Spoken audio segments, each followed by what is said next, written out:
Okay, it's already 5 past, so might as well begin now.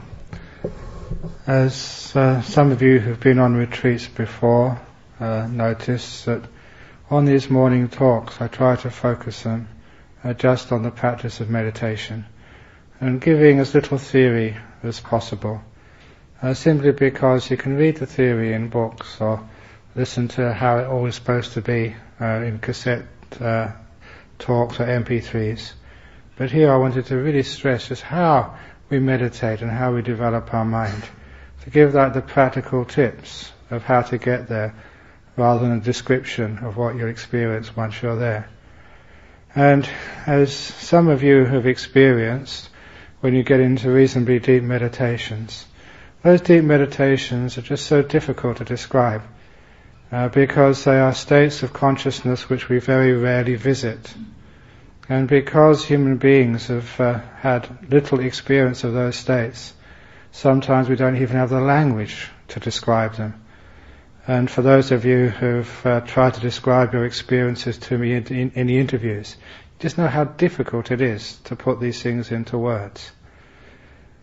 Which is why that I found it far more useful to try and dig out from the experience of ordinary life some similes or metaphors, which are not exactly the same as the experience being described, but are close enough to bring out some of the important features.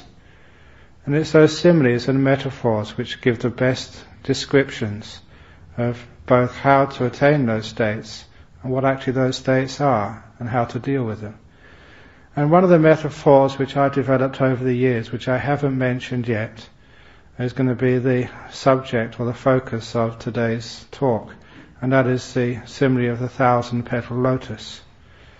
It is a simile which is from the Tibetan tradition, but nevertheless it's an accurate simile which you can make use of for describing both the process of meditation, including the functions of samatha or calm, and the functions of deep seeing or insight, and sometimes the strange insights, the shocking insights like I described yesterday. But it also shows you just how this whole process unfolds. And it's a very useful simile because it gives you more of a feeling of how to do it and what happens. The simile of the 1,000-petal lotus, and I'll be adding some extra things to it in the course of this talk. The simile of the 1,000-petal lotus is derived from the fact that the lotus flower closes up all its petals at night time. And in the first rays of the sun, the lotus opens out. And after a few hours, an ordinary lotus in a pond or in a lake is actually fully open to the sun, receiving all the sun's rays. And the simile works on the fact that the sun has to maintain its warmth on the lotus petals for them to open, and also that they open sequentially. So the outer layer of petals opens first. And when the outer layer of petals is opened up, only then can the sun reach the next layer of petals to warm that layer up. Because that also needs to receive the warmth and the light of the sun for it to do its opening job. And that opens out, and then that reveals the next layer of petals, so that can feel and experience the warmth and open up in turn. Every layer of petals has to open up one after the other because it does need the warmth of the sun to open it up. And that way the lotus opens up gradually, layer by layer, until it's fully open. Now what we mean here is the nature of the mind. Opens up layer by layer by layer, which is why I talk about the stages of meditation. You have like the stage of just sitting down and just being physically still. Then you've got the stage of present moment awareness. And then you've got the stage of silence. Then you've got the stage of being aware of the breath. Then you've got the stage of being aware of the whole breath from beginning to end. Then you've got the stage of the beautiful breath. And once the beautiful breath disappears, you've got the stage of the nimittas. And after the nimittas, you've got the stage of the first jhana, then the second jhana. I haven't said much about the jhanas yet, But these are other layers of petals, third, fourth jhana, the first arupa, second arupa, third arupa. They're not really jhanas, but they're called jhanas in the commentaries. These are immaterial states of consciousness. And then the fourth immaterial state, and followed by the complete opening up of the lotus. Now that's actually the path of meditation. And you can imagine that each one of those stages I've mentioned are just like different layers of the petals. And the beauty of this simile, there's many advantages in this simile, is first of all that when the lotus is closed up, the outermost petals of the lotus, the ones which receive the wind and the dust and the battering from the rain and the storms, they are coarse, not particularly beautiful, certainly not fragrant. They are rough because they are weathered. Now that's the outermost petal of any lotus. You can see it when it's closed up. The outermost shell of petals is not very beautiful. It's rough and wrinkled. But you know from experience that inside that rough, unpromising petals, there are the beautiful petals. And as you go deeper into that lotus, you know that in the center you've got some very delicate, refined, beautiful, fragrant petals. That's where the scent is, in the middle. Now understanding that inside this hopeless, wrinkled, weathered, dirty, old mind of yours, in the center of that is this beautiful stages of nimittas and jhanas and enlightenment. They're right in the center. Gives you a very good description of what this path of meditation is. It is accurate to say you all have jhana in this moment, but it's covered up by all these other layers. And even there's enlightenment right in the center there, but it's covered up with layer after layer after layer of activities. And your job is to somehow peel away those activities to reveal what's in the center. Or, as we use in the simile of the lotus, your job is to peel off those layers of petals to find out what's inside. But already that metaphor of peeling off doesn't really work, because that's not how a lotus opens.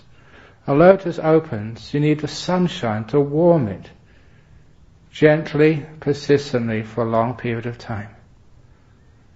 So your unpromising state of mind, no matter what you think you've done so far in this retreat, you've all got jhanas, only they're right inside there. Now how you open up the mind, I said, is not through peeling it, through an act of will. You don't do it. The sun in this simile represents mindfulness. But a mindfulness which doesn't move. Sometimes what I usually term unconditional mindfulness. Usually we use the word unconditional before loving kindness in Buddhism. We say unconditional loving kindness. The door of my heart is open to all beings, no matter who they are. My enemies, the ugly ones, the terrorists, the prime ministers and presidents, all people, as well as the nice people as well. That's what we call unconditional love. But now I've taken that word unconditional and put it in front of mindfulness, because that gives this idea of mindfulness just another level of power. To be aware unconditionally. Doesn't matter what you're watching, you're going to watch it.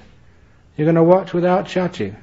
You're just going to see, hear, smell, taste, touch, or even just know. Unconditionally, just to receive, without rejecting or holding on. In the same way that you can love anything with unconditional love, so you can be aware and mindful of anything with unconditional mindfulness. And that unconditional mindfulness represents the sun. As the Buddha once said, just as the sun shines unconditionally on all beings in this world, the murderers and the saints, it shines on everybody, unconditionally. In the same way our mindfulness just shines on this moment, whatever we're experiencing, unconditionally. That's the only way the sun is still enough. That's the only way mindfulness can remain long enough to do its job of opening. So that simile brings into very sharp focus the idea of stillness. If you can imagine that sun shining on a lotus, and suddenly, say, a cloud comes along and blocks off the sun, what happens to the lotus? Bang, bang, bang, it all closes up again. Or say if there's an eclipse or something, then because the sun's rays are interrupted, the lotus petal closes. And it closes much faster than it opens. It takes less time to close than it does to open it up. So understanding that, you understand your mindfulness, your attention, has to be on whatever you're experiencing now, and not moving, not going somewhere else. One of the mistakes which people make when they meditate is always going on to the lotus next door, never staying on this one. That's what we call going on to the next stage, or on to the next thing, or on to the next moment, and never really remaining here long enough for things to happen. When you understand that simile, you can understand your mindfulness, your awareness, your attention. Keep it still on what you're experiencing unconditionally, and then things begin to open up. The next stage is not somewhere else. The next stage of meditation is right inside the stage you're on now. It opens out. That's why that on something like sloth and torpor, the dullness of the mind, I've said consistently here, accept it, don't fight it, make peace with it, stay with it. Don't reject it. If you stay with sloth and torpor is like one of these lotuses with these very dark and weathered outside petals. But inside there's beauty, there's bliss, there's peace, there's energy. So all you need to do is sloth and torpor. Think of that as a petal of a lotus. And your job is not to move, just warm it up. Warm it up with unconditional mindfulness. And as you're warming it with unconditional mindfulness, the moment comes, and it's a great moment to observe, the sloth and torpor just fades. It just parts, just like the mist clearing in the morning. And you can see the mindfulness is clear and sharp, and you're reasonably peaceful. You've gone inside the center of the sloth and torpor. It even works with restlessness as well. For those people who are restless and they can't meditate, they can't sit, they can't walk, they can't sort of have a cup of tea and coffee, they can't rest, they can't do anything. Just leave it alone. Just make peace with it. Be still. And eventually the thing wears out. There's a classic story from the early years of this monastery at Wat Nana Chat, and we use these stories from real life again as metaphors, and many people hearing this story can relate to it and understand, yes, this is how I solved the problem of my restless mind. It was a story that when Ajahn Brahm was the abbot of Wat Nana Chat, so this was about 30 years ago, maybe 29 years ago, one of the villagers early in the morning was taking his water buffalo out to the fields to graze. As it passed by our monastery, just on the road bordering our monastery, the water buffalo took fright and began to run away. Now water buffaloes are very, very strong. And even so, though some of these Thai farmers, they look wiry, but they've got a lot of strength to them because of their hard lifestyle. But this one wasn't so bright. There was a string around the water buffalo's neck, and he was holding the string. It wasn't very thick, maybe about the size of this cord for the microphone. And he tried to hold the water buffalo back from running off. Now, water buffalo is so much stronger than a human being. The string or the cord wound around this farmer's finger and pulled the top of his finger off as the water buffalo ran away. So this poor man, because he was next to the monastery, he came for help, holding his finger with the bone sticking out and blood coming down. It was a grisly sight to see. So Ajahn Brahm, just before we were going on alms round, so he never went to alms round this morning, he called a car from the village and took the poor guy to hospital just to get him patched up. It was okay, because as long as you don't get any infection, he just had a shorter finger for the rest of his life. But there's no real damage. But we often remembered that story and used it as a simile for the restless mind. I don't care how long you've been meditating or how clever you think you are at working with your mind.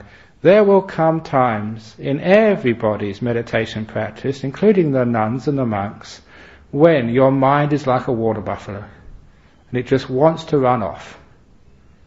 What some people do, they try and stop their mind, thinking that you can control your mind, that you are stronger. Now that's conceit. If the water buffalo mind arises in you, and your mind is like this water buffalo, wants to run off, let it go. Let it run away. Otherwise it pulls your finger off, or does some more damage. Let it run away. Okay, you want to be restless? Fine, go. Because a water buffalo will only run a couple of 100 meters, maybe half a kilometer at most, and then it will stop. Because they're lazy beasts, the water buffalo, they don't like running. They just run away 200, 300, 400 meters, and then they stop. And all the farmer needs to do is then walk after them, and then take them by the cord and then pull them back again. They're very docile. Now that's the same you do with your mind. Instead of pulling it back, if it's restless, just be mindful of it, just watch where it's going, but let it go. And with that unconditional mindfulness, it will stop, and then you can put it in. And the other stories, which I've told a couple of people in the interviews, is I told that story of the water buffalo to a Singapore girl who was staying at Bodhinyana Monastery, and for a few days, and she was getting so restless, she couldn't meditate at all. And there she was, stuck in a monastery with nothing to do. No laptops, no telephones, no mobiles, nothing. So she's getting more and more frustrated. And I told her the story of the water buffalo, and she understood it, and she started laughing. And I asked her why she started laughing, and she told me a story when she was a 6-year-old girl. When she was a 6-year-old girl, she was also fed up with her mummy. She had an argument with her mother, and she said, "I don't love you anymore, Mummy, I'm leaving home." And the mother was a very wise woman. So she said, "Okay, I'll help you pack." So they went to this little girl's room and got her little suitcase and packed it with some clothes and a doll, teddy bear, whatever she had. And the mother gave her $20 Singaporean, for her lunch and a dinner and the rest of her life. And waved her off at the elevator door. "Bye-bye, darling, have a nice life." So there the little girl, 6-year-old, went off into the big world with a suitcase of clothes and dolls and $20. And of course, what happened by the time she got to the ground floor, she was already homesick. And so she pushed a button to the floor where she lived and went straight back up. And there her mother was waiting for her. "Welcome home, darling." Now that was brilliant psychology. Because so the child, it won't run away too far. It loves its mummy, it loves its home, it loves everything about the place. But it gets into these moods sometimes. Right, that's it, I'm leaving, I don't love you anymore. And that's the same with a water buffalo mind. That's the same with your mind when you're really restless. You want to watch the breath. No way, I don't want to watch the breath anymore. I'm not going to do it. So you say, "Okay, off you go. Here's your suitcase. Here's $20. Bye-bye." And your mind won't go all that far. Like the water buffalo, 200, 300, 400 meters down the road. And then when it's settled down, "Okay, come watch the breath now." "Oh, okay," says the mind. Now that's the psychology of unconditional mindfulness. You don't control things. You work with things, understanding the nature of things. So you're not fighting battles. You're actually working with the flow of life, understanding it, and making a huge amount of peace. Mostly because you're not making problems. You're just making peace. Making peace with every moment.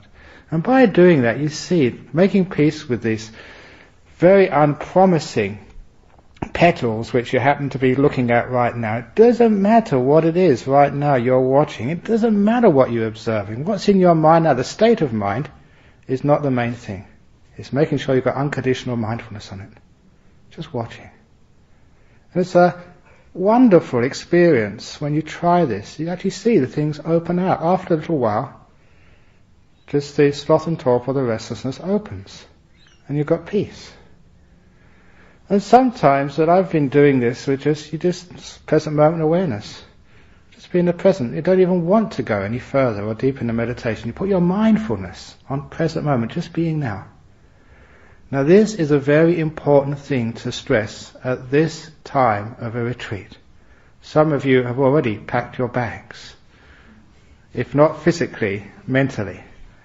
Only 2 and a bit days to go. Only, 60 hours to go. Not much to go now. Come on. A lot of times people always are ahead of themselves. Even just to think, only so much of this talk to go, then I can go back to bed. Only 3 hours to lunch. We're always planning our future so much. And especially towards the end of the retreat, if you're not saying 2 days to go, I'm packing my bags already, you're thinking, only 2 days to go and I haven't got jhana yet. What am I going to tell my friends? This is the 3rd or 4th retreat I've been in. If I don't get something quick, I'll be very embarrassed. And again, you're missing the point. It's not unconditional mindfulness. You're just running ahead of yourselves. And a lovely way for getting unconditional mindfulness established is actually going to the mind which does not measure. I flagged this type of meditation early on in the retreat. See if you can develop a mind which does not measure.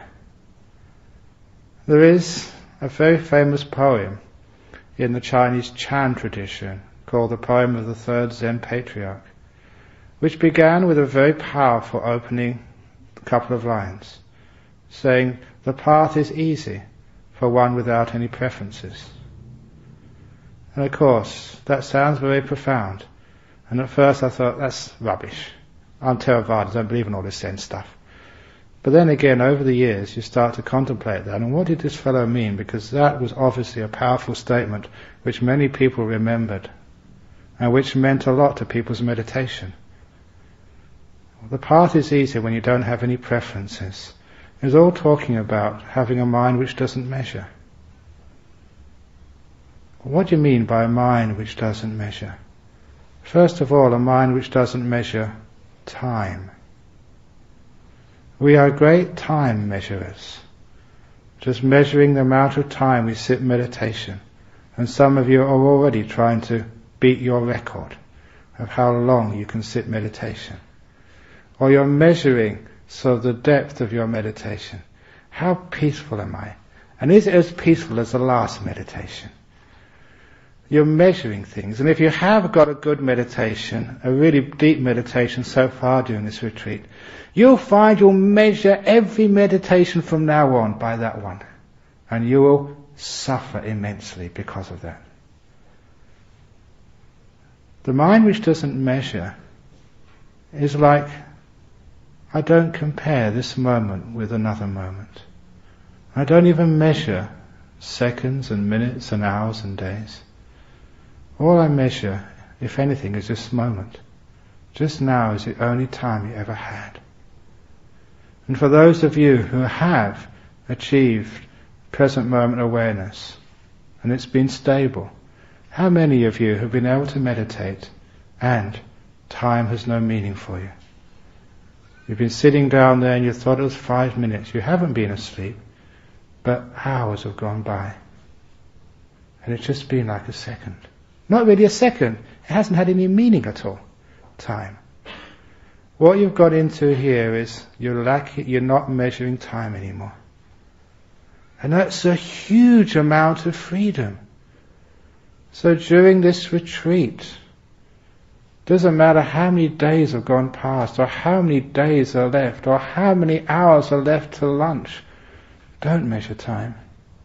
If you measure it, you become a prisoner of it, forcing yourself to try and get something before the time runs out, or just bearing with the moment until Ajahn Brahm rings the bell that you can go somewhere else.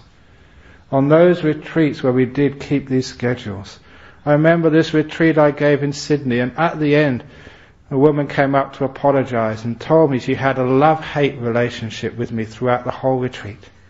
What do you mean a love-hate relationship? And she explained that sometimes, that when I was going to ring the bell and the hour was up, sometimes she couldn't wait for me to ring the bell. And when I rang the bell, she loved me for ringing the bell because she was hurting so much she wanted to go somewhere else. But other times she was having this beautiful meditation. And when the hour came up and I rang the bell, she hated me for ringing the bell too early. And that was a love-hate relationship she had, because she was, like I was, a prisoner of time. What is an hour? What is 50 minutes? What is 2 hours? When you don't measure time, it has no meaning. If you look what we mean by measuring, the distance between the past and the present, the distance between the present and the future, or the distance between the past and the future, that's what we call measuring. But in the present moment, there's only one point, and nowhere to measure to or from. That's why the meaning of time disappears. And it gives you a sense of freedom, of stillness. You can't do anything when there's no time to do it in. And when you go into the silence, there you're not measuring things through thought. That's why silence is so powerful to overcome the measuring mind. How often is it that you have an experience and you think, that was a good meditation? You've measured it. How often is it you're restless or tired and you say, that was a bad meditation? My first teacher once told me, no such thing as good or bad meditations. Didn't understand what he meant, of course. But now I've given some indication of what that means by the simile of going to work Monday, Tuesday, Wednesday, Thursday, and getting no money. So Monday, Tuesday, Wednesday, Thursday are bad days. Friday, you get your paycheck. So Friday is a good day. So people decide they're only going to go to work on Fridays from now on. Obviously that's a stupid idea, but that's what sometimes people think in their meditation. They only want the good meditations from now on. What they think are good meditations. And the so-called bad meditations, they don't want those anymore. This is what happens when we measure. We select, and it gives rise to craving and ill will. Good and bad, I want the good, I don't want the bad. What this great Zen patriarch meant, when you don't measure, this was a good meditation or a bad meditation, this is just the way the mind evolves. It's just nature, nothing to do with you. You didn't choose it, as I said like yesterday. You know, it just happens. It's called cause and effect. So how can you say it's good or bad? If we don't say it's good, you don't say it's bad. There's nothing to do anymore. It is from measuring that we go to the next stage of controlling. The key to, for me anyway, the key insight for that third Zen patriarch saying, the path is easy for those who have no preferences or no measuring, came when somebody just reminded me of this philosopher, scientist, Lord Kelvin. When I think it was at Nollamara, someone asked, what do you think of Lord Kelvin, the philosopher's statement that we have to measure accurately before we can control things? Because he was one of the founders of technology. Anyone who knows technology knows you have to measure things accurately first of all, and one of the biggest advances in technology in the West was when they had standard meter rules or standard clocks.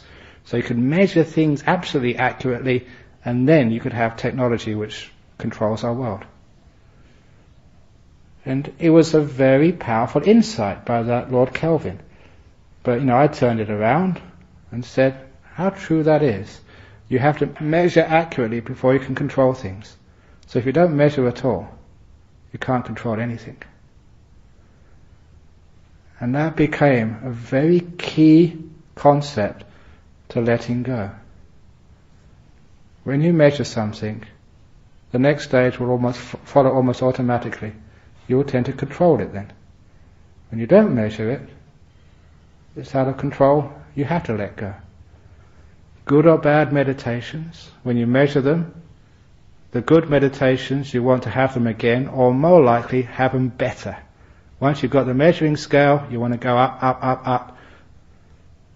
And always it's got a scale with no end.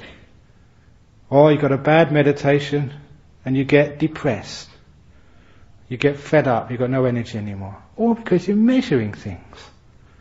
If you don't measure your meditation, not good, not bad, just a meditation, it's amazing you can't do anything anymore. Nothing to do. And when that happens, letting go occurs. So when you stop thinking, when you go into the silence, the sound of the person snoring is just a sound, that's all. You can't do anything. It's not a good sound or a bad sound. It's not they should be or they shouldn't be. It's their nature to snore.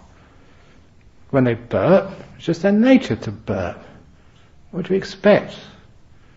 When they let wind from their backside, this is what happens when you have baked beans. It's nature. So don't blame anybody. It's not the baked beans' fault. It's just the way things are. So when you stop measuring things, there's a lot of peace. And stopping thinking is a way of stopping measuring things. And when you don't measure things, you don't even measure where you're going in the meditation. You stop. You stop controlling. And the sign of non-measuring is nothing to do. And the sign of nothing to do is letting go. And the sign of letting go is stillness.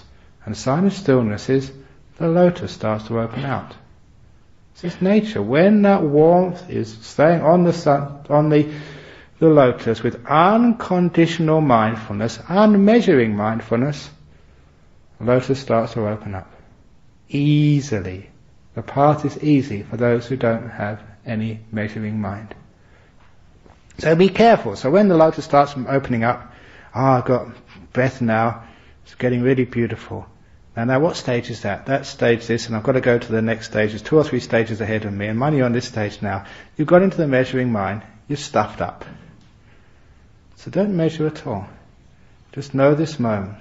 It's just a beautiful breath. It's good enough. Because as that warmth of unconditional mindfulness stays on whatever you're watching, you just have to be patient. And a great help to patience, again, is having present moment awareness. You're not measuring time, so you don't care about what's going to happen next and when it's going to happen. All you're concerned with is what's happening now. The mindfulness is staying in the moment. It's not moving on to something else. You're being more fully where you are. And where you are is opening up. The sign you're doing this properly is not you just wander around and get nowhere. The sign of this actually working, that you really are unconditionally in the moment, is the lotus opens up naturally. In the present moment, before you know it, there's silence. And this is a great method because you don't even choose to go on to the next stage. That's the reason why I mention these stages, because these aren't things you go to. This is just what happens. These are like landmarks on the journey going inwards. It's just what you pass through, without any effort or any design. It's just a well-worn journey. And these are the landmarks. So you go into the center of time. Time opens up, and now you can't see time anymore. You're in the moment. Thought opens up, and you're in a silent mind. You're not saying anything anymore. And for those two, that's the main two which gets the process happening. Then you're just with the breath. So often it happens, I don't even choose to watch the breath.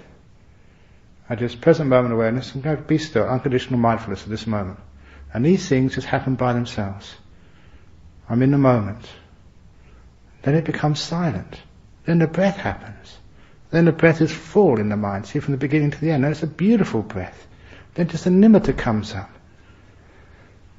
This is also helpful because you know these things are coming up from within the center of where you already are. They're not coming up from the left or the right or anywhere else, from within the center. The next layer of petals is within the one which you can see right now. So if it's a breath, the full awareness of the breath is in the center of that, so you don't need to move. Just be with the breath going in, going out, and it just opens up to the full awareness of the breath. You don't even need to go looking and searching for the beautiful breath. You're just watching this full awareness of the breath, and it suddenly becomes delightful and beautiful. As if it opens out, and there you go deeper. You don't even need to wonder about the nimitta. Is this the nimitta? Is this not the nimitta? How do I get the nimitta? What should I do about the nimitta? That's not unconditional mindfulness anymore. That's doing something. You started thinking. Just stay with that beautiful breath. In its own time, it just opens out like a beautiful lotus. And you can see the next layer of petals, this beautiful nimitta. And again, the deeper you go into the lotus, the more delicate and fragrant and beautiful are the petals. The more you practice this unconditional mindfulness, the deeper you go in, and the more joyful it becomes. Which is why the path of meditation, when you start understanding how it works, and you get out of the way and let it happen, becomes such an easy and a pleasant, amazing path. It tells you about the nature of the mind and how it opens up, and happiness and stillness and peace, but also you're seeing the very, very refined inner workings of the mind. You're going inwards, never onwards. We have a word in Buddhism, a very important word called the asavas. The asavas, the Buddha called the outflowings of the mind. And in many suttas, when he mentioned the Four Noble Truths, the truth of suffering or dukkha, the cause of dukkha, the end of dukkha, and the way leading to the end of dukkha, he followed that by the asavas, the cause of the asavas, the end of the asavas, and the way leading to the end of the asavas. It's almost like the outflowings were as important as the word dukkha. But most people just hear the word dukkha. And these outflowings of the mind, once you get the message, what these outflowings are, you can see what happens. In most people's lives, the mind, if you imagine it being inside, is always flowing out into the world. Flowing out into future and past. Flowing out into thoughts, into proliferating, into thinking about things which are none of your business. Always flowing out to the next moment. Always going outwards and onwards, or sometimes backwards, but never staying still. And this is what the Buddha sort of recognized. This is the problem. Instead of flowing outwards, keep it inwards. Go in the opposite direction, which is what we mean by going against the stream. Instead of always going outwards to something else, go inwards to where you are. Going inwards towards the source. That is the meaning of this powerful word in Buddhism called yonisa manasikara. Sometimes you read this in the books called wise attention, which is not a good translation at all. Misses 90% of the meaning. It means, literally, manasikara means work of the mind. Yonisa means which goes back to the source of things, which goes in. The word yoni is used in Pali and Sanskrit to mean the womb, like a mother's womb. It's called the yoni. And it's the source of life. In the same way, yonisa manasikara means going back into the origin of things. Not going outwards, but always going inwards. And that inward path is what we mean by the opening of the lotus. You're going into the heart of this lotus, into the middle of restlessness, into sloth and torpor, into the center of it. Don't go out and try and get rid of it. Really get into it. Go in to time, into silence, into the breath, into the mind. Always going inwards, never going onwards. And that is a great rule of thumb to help you with the meditation. Doesn't matter where you are, don't go somewhere else, don't throw this away, go into it. And if you always think of going inwards, inwards, inwards, inwards, inwards, inwards, you know what we mean by yonisa manasikara. You go into the heart of the lotus, right into its center. You do that by sustained attention, unconditional mindfulness, not measuring things. You go deeper and deeper in. And that's the way the journey happens, just by watching unconditionally and allowing this thing just to go in. And as you go into those refined places, of course you're going to places where few human beings ever go. That's why it's difficult to give these things names.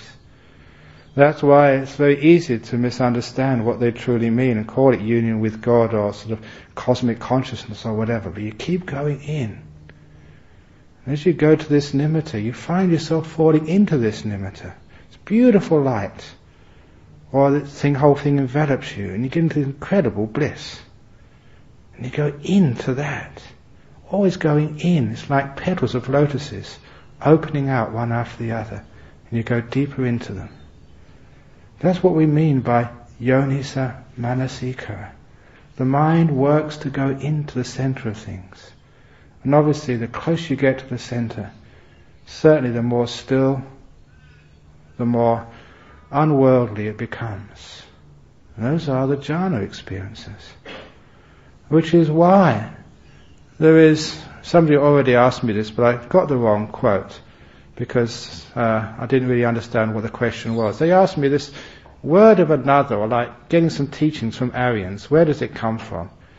And it comes from like a sutta in the tens, but there's another sutta which is very similar, which is the Mahavedala Sutta. And there I often quote that because many people, they want not just jhanas, they want to become enlightened.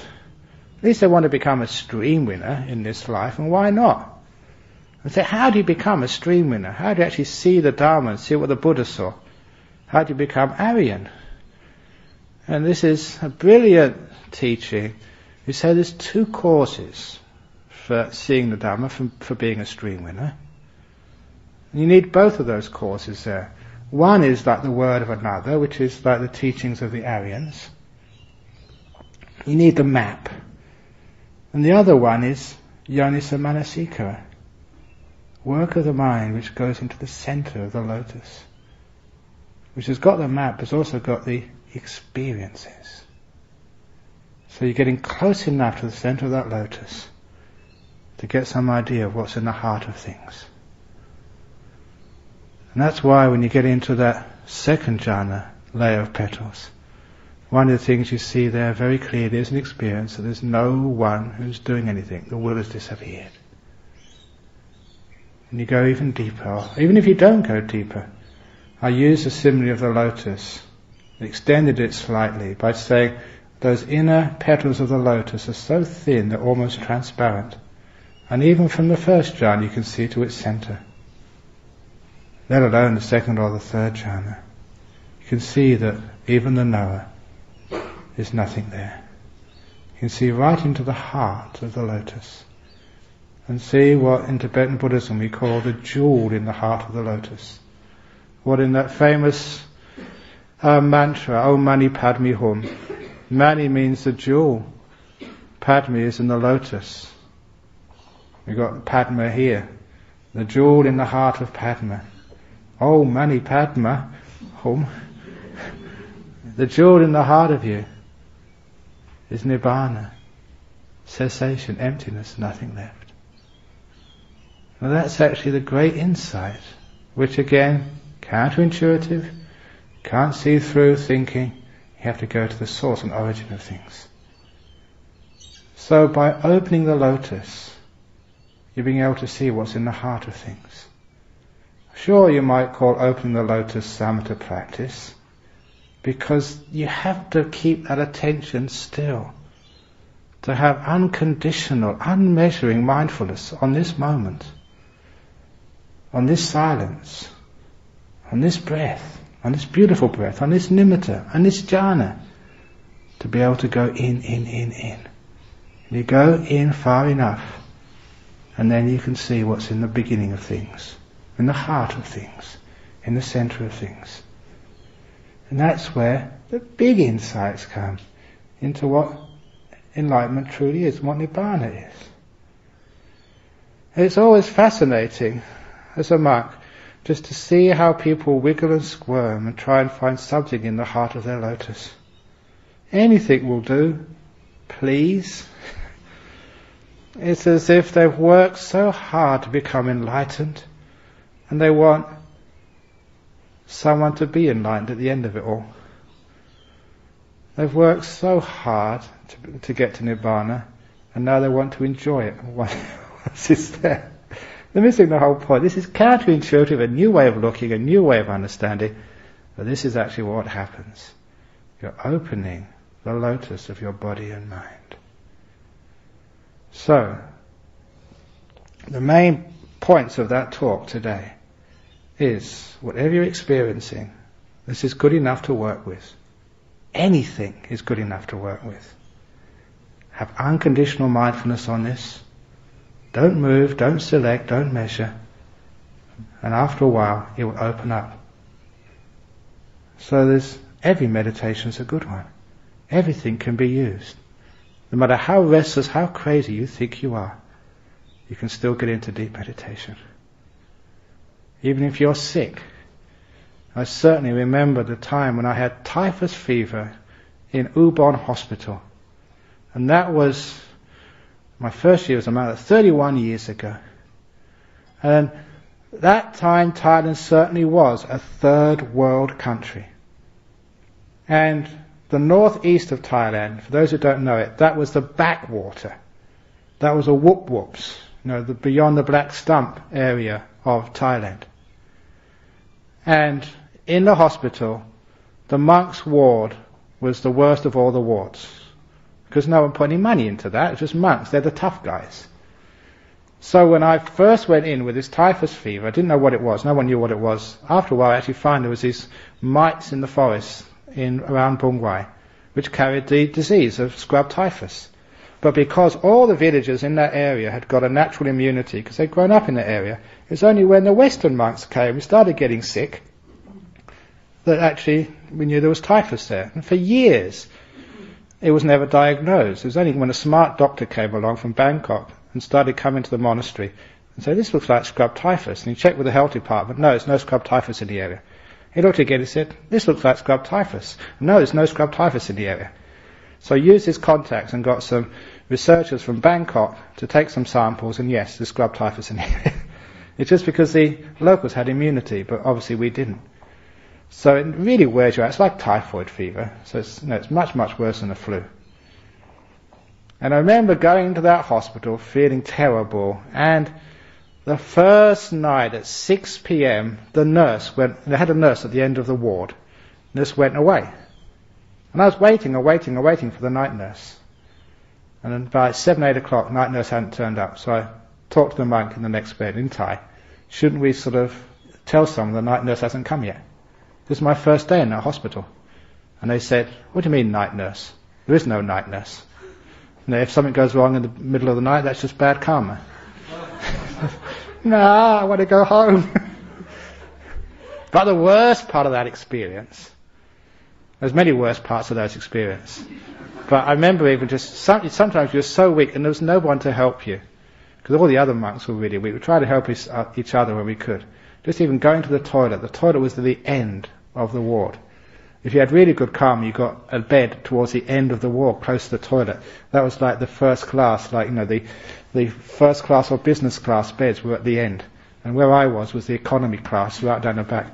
And it didn't have any bedpans, and to get to the toilet, I remember just getting up and just holding the rails, and actually lurching, and just grabbing the next bed rail, and waiting there for about 5 minutes to get your energy. So it was an expedition like going up Mount Everest to get to the toilet.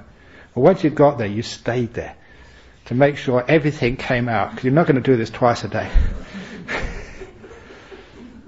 But the other worst part of this experience was because this was so many years ago, no one knew exactly how to treat these things. They just would pump you full of antibiotics. And so that these were the days before disposable needles, So all the needles were recycled. They used them many, many times and tried to sterilize them. Remember, it's a third world country, so they didn't have much money. And I was convinced, and I'm pretty sure it was true, they would use the needles in Bangkok first of all, and then send them up to the northeast.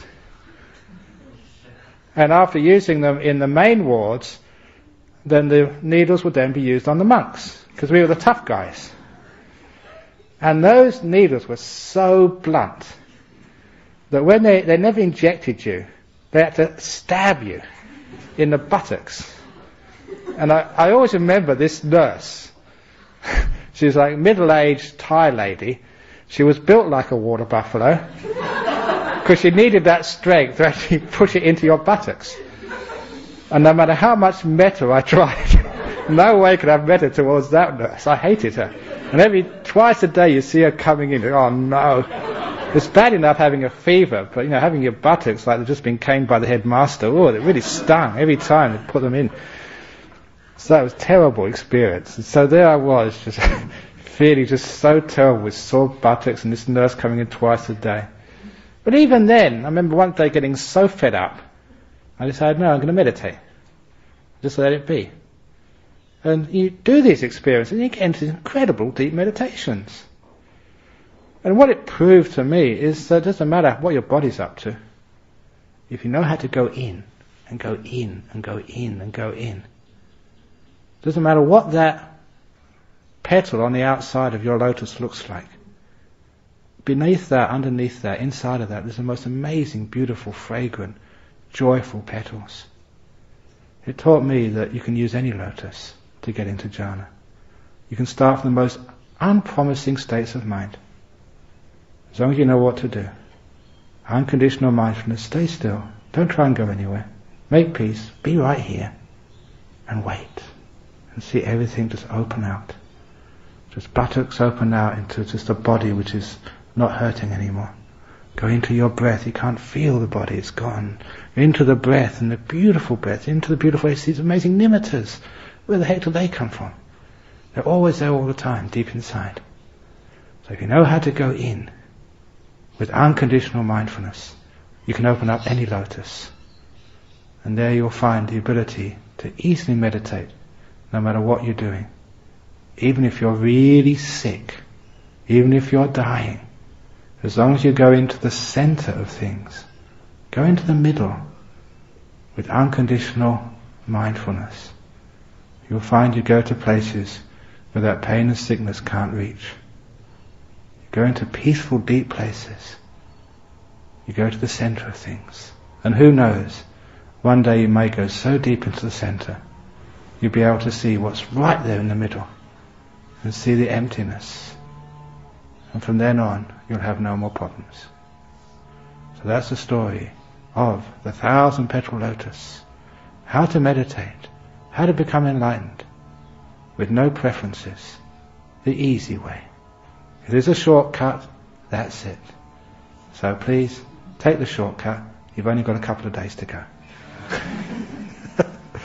So any comments or questions about that talk?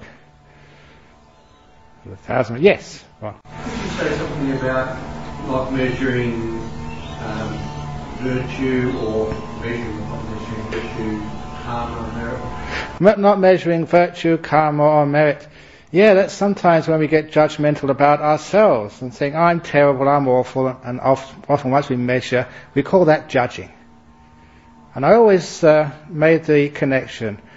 A judge at a court of law, as soon as they say you're guilty, you didn't get up at 4 o'clock in this morning, or you've been thinking thoughts you shouldn't think, naughty monks, as soon as you say guilty, what comes next in the court of law? Sentence, that's right, punishment. And we've got this conceptual framework of judging is usually guilty, we see the faults in things, and then punishment and self-punishing. When we don't measure, it's very hard to punish. It's very easy to forgive people when we stop measuring. How can you judge someone? How can you really know what they did and why they did it? So calm, we just leave. It's an impersonal process. We don't judge. We forgive, which is another word for letting go. So we don't measure these things. And then they completely disappear. An interesting observation, if you don't know this already, or haven't heard me say this already, the word for mind in Pali Sanskrit is mano. And the word for measuring is maneti, which if anyone who knows Pali means, maneti means what mano does. So it's the nature of the mind to measure. That's what a mind is, that which measures things. So when you stop measuring, you disappear. That's why when you stop measuring things, things disappear. Your judgments of others disappear. Eventually, karma disappears. You're not measuring anymore. So, non-measuring is another way of doing the vanishing act. David Copperfield, eat your heart out. You can only make a jumbo jet disappear. We can make our minds disappear. Does that sort of answer your question, sort of? Any other question before we go off to the interviews? Yes. Where does not measuring fit into Patinisagaya means like giving up sort of this measuring mind. Patinisagga means like throwing things away. So throw everything away, even measuring. Are you measuring if it's flying away? Not really, I just throw things away whether I like them or not. I throw them away. Keep throwing things away. There's nothing left. Then, what can I throw away? I throw my arms away. So be innovative and see how much you can throw away. Okay, that's enough now. So, now's the time to open your lotus today and see what's inside this crazy, restless, sort of psychopathic mind of yours. If Angulimala could become enlightened, and he was a psychopath, so can I. So you just have to go inside and see what's there. And in the meantime, we have the interviews, which are going to be happening next door. Okay, so have a nice morning.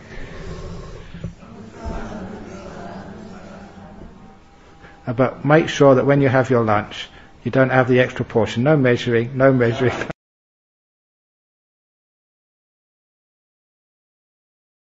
know,